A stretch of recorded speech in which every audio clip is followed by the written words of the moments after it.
വീണ്ടും പള്ളിപ്പെരുന്നാളിന് വന്നേക്കാണോ എന്ന് ചോദിക്കേണ്ട. പള്ളിപ്പെരുന്നാളല്ല, ഹൽദി ഫംഗ്ഷനാണ്. നമ്മുടെ വീടിൻ്റെ അടുത്തുള്ള നമ്മുടെ സ്വന്തം സഹോദരനാണ് നിതീഷിൻ്റെ ഹൽദിയാണ്. അപ്പോൾ ഒട്ടുമിക്ക ചേരാനല്ലൂരിലുള്ള ആൾക്കാർക്കൊക്കെ അറിയാം. വാസുവേട്ടൻ്റെ കട എന്ന് പറയുന്ന ഹോട്ടൽ ഇവരുടെയാണ്, ഭയങ്കര ഫേമസ് ആണ്.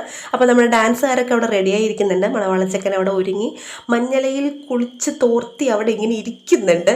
അപ്പോൾ അതാ സ്വീറ്റ്സ് ഒക്കെ വെച്ചിട്ടുണ്ട്. ആദ്യം അമ്മ വന്നു, മധുരം കൊടുത്തു. അപ്പോൾ ചേട്ടനും ഫാമിലിയാണിത്. അപ്പോൾ അവരൊക്കെ വന്ന് പുറകെ ഈ ഹൽദിയൊക്കെ ഇങ്ങനെ തേച്ചു. അതേപോലെ തന്നെ സ്വീറ്റ്സ് ഒക്കെ കൊടുത്തു. അപ്പോൾ ഭയങ്കര ഹാപ്പി ആയിട്ട്. അപ്പോൾ അതിൻ്റെ ഇടയ്ക്ക് വേറെ ആരൊക്കെയോ വന്ന് മധുരമൊക്കെ കൊടുത്തു പോകുന്നുണ്ട് കേട്ടോ, റിലേറ്റീവ്സ് ആയിട്ടും മറ്റുള്ളവരായിട്ടൊക്കെ. അപ്പോൾ ഇത് ചേട്ടനും ചേച്ചിയാണ്. പിന്നെയാണ് നമ്മുടെ എൻട്രി.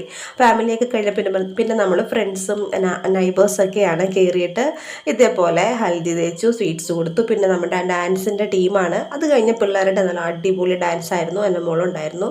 അപ്പോൾ എല്ലാവരും നല്ല സൂപ്പറായിട്ട് തന്നെ ഡാൻസ് കളിച്ചു കേട്ടോ, ഭയങ്കര ഹാപ്പി ആയിരുന്നു. പിന്നെ നമ്മുടെ വലിയ ചേച്ചിമാരുടെയൊക്കെ, അതായത് ചേച്ചിമാരുള്ള എൻ്റെ പ്രായമുള്ള ആൾക്കാരുടെയൊക്കെ ഡാൻസ് ഉണ്ടായിരുന്നു. ഞാൻ 10ാം ക്ലാസ് കഴിഞ്ഞപ്പോൾ മുതൽ ട്യൂഷൻ എടുക്കാൻ തുടങ്ങിയതുകൊണ്ട് ഏത് പരിപാടിക്ക് പോയാലും എന്നേക്കാളും വലിയ കുട്ടികൾ ട്യൂഷൻ എടുത്ത പിള്ളേർ അവിടെ ഉണ്ടാവും. അപ്പോൾ അവരോടൊക്കെ തള്ളും പറഞ്ഞ് ഞാൻ എന്താ ഇങ്ങനെ ഇരിക്കുകയാണ്.